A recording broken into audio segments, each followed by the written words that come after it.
Hello students, welcome to Raj Malhotra's IAS academy. आज की explain series में जो हमारा टॉपिक है that is air quality life index. आपने इसको एयर क्वालिटी इंडेक्स से नहीं बिल्कुल भी मिक्सअप करना है। यहाँ पे ये टर्म जो एयर क्वालिटी लाइफ इंडेक्स है आपको ये याद रखना है। तो ये अभी अभी रिसेंटली लॉन्च हुआ है, जिसमें काफी आपने हेडलाइंस देखी होंगे कि एयर पोल्यूशन की वजह से इंडिया में जो है हमारी एवरेज जो लाइफ एक्सपेक्टेंसी है वो 5.2 ईयर्स से कम हो जाती है।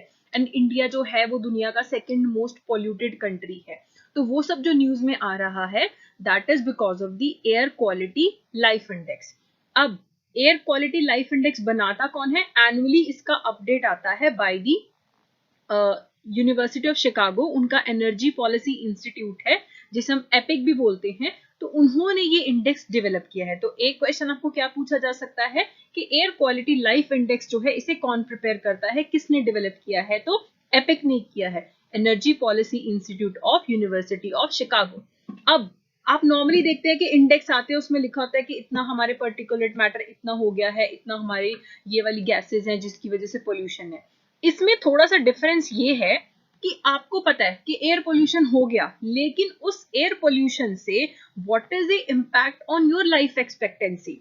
व्हाट इट शोज इज कि अगर एवरेज इस टाइम पे इंडिया में एक पर्सन की लाइफ एक्सपेक्टेंसी 70 इयर्स है, अगर एयर पोल्यूशन ना होता तो वो 75.2 होती।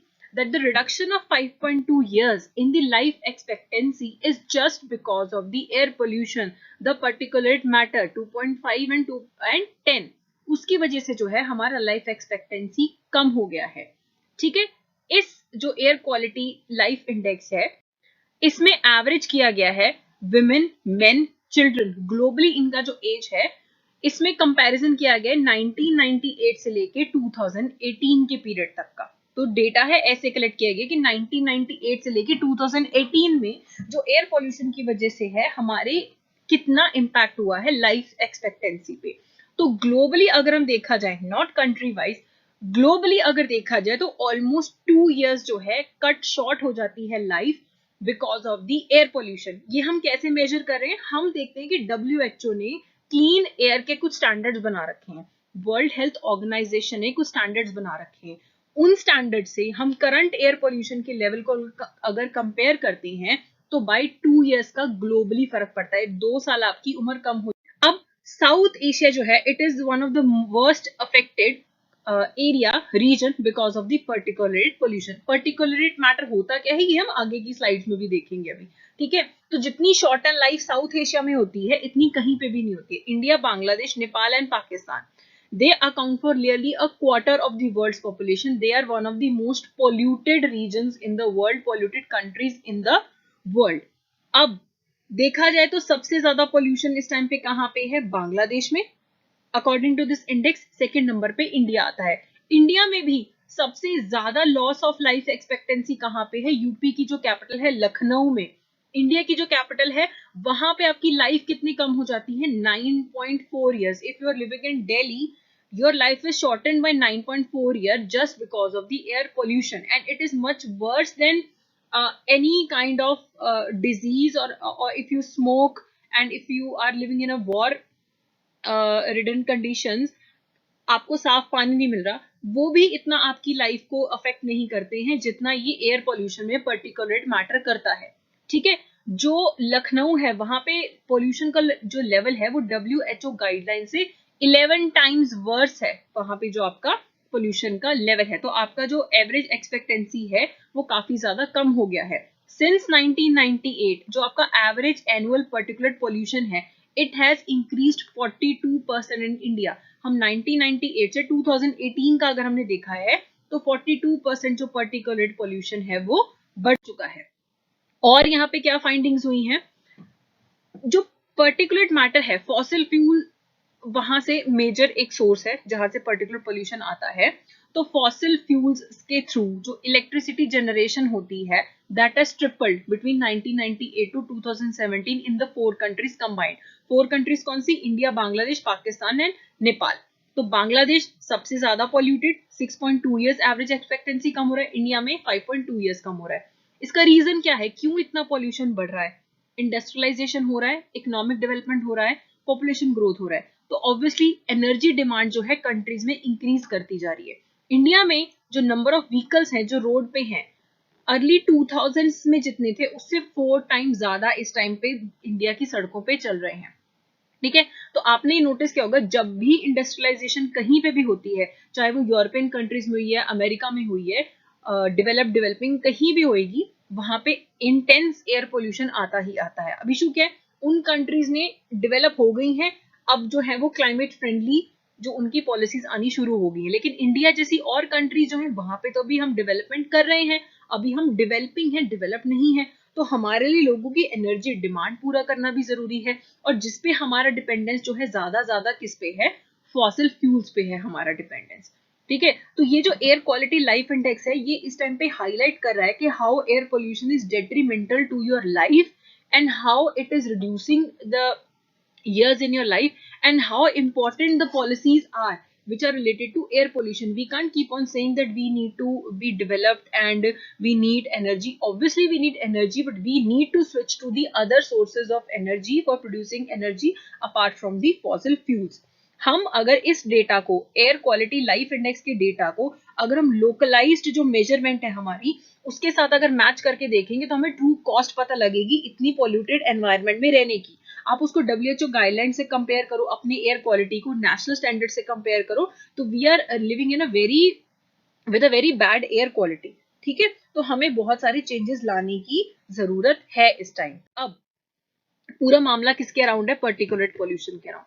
तो पर्टिकुलेट पोल्यूशन का कैसे इंपैक्ट होता है, होता क्या है। अब आप टर्म्स होंगे ना 2.5 10, तो ये क्या है, ये माइक्रोमीटर्स है। अगर हम 2.5 पर्टिकुलरेट मैटर बोल रहे हैं तो हम बोल रहे हैं कि 2.5 माइक्रोमीटर्स उस पर्टिकुलरेट मैटर का डायामीटर है। आप देखो एक ग्रेन होता है ना सैंड का, जो उसका जो डायामीटर है वो भी 90 mm होता है, माइक्रोमीटर्स होता है। तो आप देखिए कि PM 2.5 PM 10 जो है पर्टिकुलर मैटर कितना ज्यादा छोटा है। तो ये होते क्या है, they are the solid as well as the liquid particles which are suspended in the air. Suit, smoke, dust किसी भी फॉर्म में, सॉलिड और लिक्विड फॉर्म में ये होते हैं सस्पेंडेड इन द एयर। इनका इशू ये है कि ये हवा में बहुत टाइम तक सस्पेंडेड रह पाते हैं and they are able to travel thousands of kilometres every day. ठीक है, and before settling down on land, उससे पहले ही अगर हम इन्हें इनहेल कर लेते हैं, if they enter our body, है ना, और हमारे ऑक्सीजन के साथ ये जो है हमारी बॉडी में एंटर करता है, तो it has very detrimental impacts on our system. हमारा इम्यून सिस्टम, हमारे लंग्स, हमारा ब्रेन फंक्शनिंग, हर चीज को ये नेगेटिवली इम्पैक्ट करता है। ठीक है, तो इसके कारण जो है हमारा पर्टिकुलेट पोल्यूशन को कंट्रोल करना बहुत ज्यादा जरूरी है। ठीक है, अब पोल्यूशन हमारे पास, पर्टिकुलेट पोल्यूशन आ कहां से रही है। नेचुरल सोर्सेज से तो पहले भी आता था, जो हमारे डस्ट है उसमें पर्टिकुलर पोल्यूशन होता है, लेकिन ये इतना एग्रीवेट हुआ है क्यों, व्हीकल से, household wood coal burning, ठीक है, power plants and industries, other जो हमारी ह्यूमन एक्टिविटीज हैं, they are the sources for the global जो अर्बन एम्बियंट जो PM 2.5 है, ये उसके सोर्सेस हैं। अब इसका लाइफ एक्सपेक्टेंसी पे कितना फर्क पड़ता है, ये चार्ट जो है आपको बताता है कि अगर आपका PM 2.5 जो है उससे आपको कॉज ऑफ डेथ होता है या आपकी लाइफ एक्सपेक्टेंसी कम होती है, तो ये चांसेस है ऑलमोस्ट 2 years तक पहुंचता है उसका जो नेगेटिव इम्पैक्ट है, कि आपकी 2 साल तक लाइफ खत्म हो जाती है। अगर आप स्मोक करते हैं, alcohol, unsafe water and sanitation, road injuries, HIV, malaria, conflict and terrorism, उन सबसे ज्यादा है इसका जो इम्पैक्ट है PM 2.5 में। अगर आप एक एयर पोल्यूशन के अंदर रह रहे हैं, तो आप देख सकते हैं कि कितना बड़ा इम्पैक्ट है, कि इतनी सारी इश्यूज एक साइड पे, उनका इम्पैक्ट इतना नहीं है कंबाइंड भी, जितना सिर्फ और सिर्फ इस एयर पोल्यूशन में रहने का है। तो क्या इंडिया हाथ पे हाथ धर के बैठा नहीं, क्या इंडिया कुछ स्टेप्स ले रहा है? हाँ, इंडिया एयर पोल्यूशन को कंट्रोल करने के लिए, पहली बात तो आपने अलग अलग इंडेक्सेस सुने होंगे कि हम एयर क्वालिटी इंडेक्स बना रहे हैं, जगह जगह आप देखेंगे, स्पेशली बड़े शहरों में आप जो एयर क्वालिटी हमेशा मॉनिटर करते हैं कि आपकी एयर क्वालिटी इस टाइम पे कैसी है। वैसे ही भारत स्टेज नॉर्म्स हैं, वो लाए हम व्हीकलर एमिशन को कंट्रोल करने के लिए, क्योंकि पर्टिकुलर मैटर का एक मेजर सोर्स है व्हीकलर एमिशन। तो उसके लिए हमने अब सीधा जंप कर दिया है भारत स्टेज नॉर्म 6 पे, जो कि इंप्लीमेंट हो चुके हैं April 1, 2020 से। इसमें मैंडेटेड है कि हमें अपने व्हीकल्स में फिल्टर्स लगाने हैं, जिससे कि जो पर्टिकुलर मैटर है, जो एग्जॉस्ट निकलता है वहां से, वो कम निकले। ठीक है। तो ये वाले जो व्हीकल्स होंगे जो इनको फॉलो करेंगे वो लेस पॉल्यूटिंग होंगे, ठीक है। और ऑन बोर्ड डायग्नोस्टिक्स है व्हीकल मेंटेनेंस के लिए, वो भी मैंडेटरी है इसके अंदर। तो ये एक हमने स्टेप लिया है। दूसरा बहुत ही मेजर स्टेप है नेशनल क्लीन एयर प्रोग्राम जो हमने लॉन्च किया था, जिसमें हमारा नेशनल टारगेट है कि हमें 2.5 पीएम और 2.10 का जो कंसंट्रेशन है वो 2017 से लेके 2024 के बीच में 20 to 30% उसमें अंदर रिडक्शन करना है, ठीक है। इसको एग्जीक्यूट करेगा हमारा सेंट्रल पोल्यूशन कंट्रोल बोर्ड, जो कि नेशनल वाइड प्रोग्राम चलाएगा under the air prevention and control of pollution act 1986। हम एयर क्वालिटी मॉनिटर करेंगे, ठीक है। 4000 मॉनिटर्स लगेंगे जगह जगह पे, ठीक है। और real time air quality monitor होगी और उसके हिसाब से हम पॉलिसीज बनाएंगे और अपने इस PM 2.5 और PM 10 के टारगेट जो है इसे रिड्यूस करने में हेल्प करेगा ये, ठीक है।